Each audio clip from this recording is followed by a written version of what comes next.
y'all, let's make pinto beans.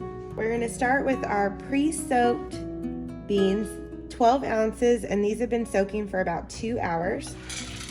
So we're gonna put those in. To this, I'm gonna add 4 cups of water. You can either use garlic cloves or I'm just gonna use granulated garlic today. 1/4 of a sliced onion and 2 cups of chicken stock. We're gonna bring this to a simmer, put the lid on, and we're gonna let this go for about 2 hours.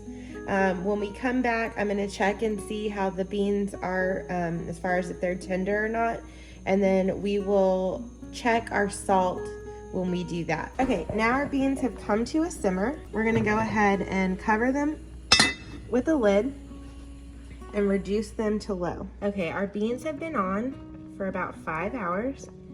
They are getting really done. So we're gonna finish cooking this liquid off for a little while with the lid off, and then we're gonna come through and kind of smash these up. All right, our beans have been cooking for about 6 hours and they are done. I'm just gonna give them a last little smash and we'll leave some of them whole. And these are ready to go. So you'll wanna taste these now and make sure they're salted enough for your liking. And if you feel like they need more salt, then now's gonna be the time to add them, but they came out great.